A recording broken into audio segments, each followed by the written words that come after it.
Hello, growers. Say goodbye to heavy sandbags and hello to modern growers' quick hoops low tunnels. Protect your plants from pests, wind, rain, and frost without the hassle of sandbags or flimsy hoops. Our patented design eliminates the need for clamps and ropes, while the unique wire system keeps covers secure yet easily accessible. Tested in the strong winds of New Zealand for over 20 years, quick hoops are light, strong, portable, and versatile. Most importantly, they're designed for field use. These aren't some lightweight system that only looks great in a greenhouse. Our hoops are designed to last in harsh field conditions. Use them with any covering to grow year-round and safeguard your crops. Shade cloth, frost blanket, insect net, clear poly, no problem. Quick Hoops can handle them.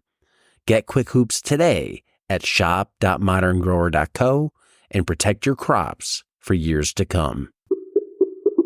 The pricing thing I think is interesting. Talked to several new farmers recently, and it's hard when you're new to price things. Where do I set my price? And there's this unknown when you haven't done it. You start too high. Somebody says no. You start too low. You're leaving money on the table. Yeah. And you just talked about right when you're most vulnerable. Right. So you raise prices a little bit and you're like, I don't know. Are people going to like this? They don't bat an eye. What advice would you have to new farmers or people that have trouble setting prices just based on your experience? Yeah, I actually coach in my day job. I look after small food and ag businesses, about 50 of them in our region. And I love coaching them through that really difficult phase of scaling and managing their costs and paying themselves. So I go through their prices with them, really detailed. I love it. And I do believe that our community, and I'll say Queensland or even Australia, are beginning to understand that good food does cost more. We've just had a huge supermarket scandal with the duopoly that we have in collusion and price settings. So people are very skeptical about what that faceless corporation, Food Incorporated, is providing us with. I am very clear with my members that the customers are really happy to pay someone who has a face a little bit more. And they just need to own their pricing, stand in their boots squarely, and say, this is what I need to be able to stay in business.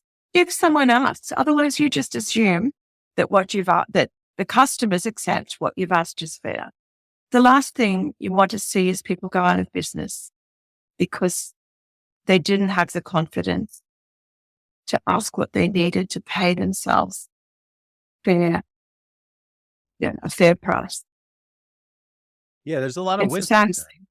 You have to know your costs so you know what to charge. Yeah. Part of your costs have to be to pay you. Yeah. And not 10%, a lot more. You have to be paying yourself depending on what kind of a product you've got. You've got to pay yourself something that's worthwhile. Otherwise, you'll go to bed kicking yourself that you're doing it for nothing. You've got no one to blame other than yourself. So you're at around 68 a kg now for, I guess I should say kilo. You guys are saying kilos. 68 a kilo on the mix. Where did you start that out years ago? Yeah, there is that story. $30 a kilo. Okay, so less than half. Yeah. The first time I sent a text to my 15 customers saying, I'm really sorry, but I've got to put the price up. And I left that text in my phone for days because I couldn't bring myself to send it. And I said, when I put it out, I'm also going to transfer a little bit into my own personal account every week, almost asking permission. And immediately when I sent it, all these checks came back saying, oh, for goodness sake, Jacki, you mean you aren't paying yourself? That's crazy. Please take more. It was great. And also, very sadly, there were chefs who said, good on you, mate, because we're not paying ourselves. It's just people in little cafes. Yeah.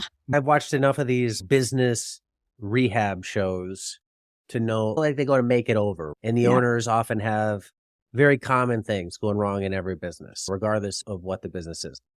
No idea what their costs are, not paying themselves, pouring money into the business. Yeah, on one hand, you have to make money. And then if you're assume you're selling to a business that adheres to those same business principles. They're charging their customers, usually if they're functioning, what they need to charge to make money. And yet somehow like I'll even get fined this. Like I'll feel guilty like charging something for one of our products. But then it's the market farmer I'm selling to is charging what they need to charge to make money. That's just everybody down the line. And that's just it. And that we've been so conditioned, at least over here in this world of Walmart and Amazonification. And now with brands like AliExpress and Temu coming over where you're buying direct from China on little ticky-tack things that costs are so cheap that we've lost. It's this mantra that for the last, I'll say the last 10 years, but obviously it's been much longer than that, lower cost. And nobody's focusing on quality. It's just, I want to pay less. And you watch what's happened on all these things that have lowered cost. The metal gets thinner. There's less plastic in it, right? There's less lifespan in it. Just refrigerators and stuff like that now are that way. They're basically disposables. Yeah. But I think we are hitting this aspect, which you touched on, of there's a group of people that want to support somebody. They want to buy, they want a face transaction. So I don't want to buy from a company. I want to buy from a person. I care about my health. So that means I need to know, what am I buying?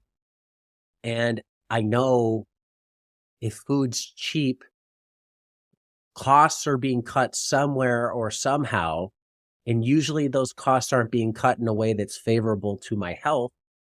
So the inverse is usually true. If it costs more, they're probably going to higher standards to produce that food, and I'll pay that. Hello, growers. If you enjoy podcasts like this one, tune into my podcast In Search of Soil on YouTube for a deep dive into the mysteries beneath our feet. Join me as I explore topics such as mycorrhizal fungi, mushrooms, compost, biochar, and more. It's a soil nerd's dream. We're going deep. We're talking to scientists about all things soil related. Whether you're a seasoned farmer or a gardener just starting out, our podcast has something for everyone. Listen in and grow with us. Check out In Search of Soil on YouTube.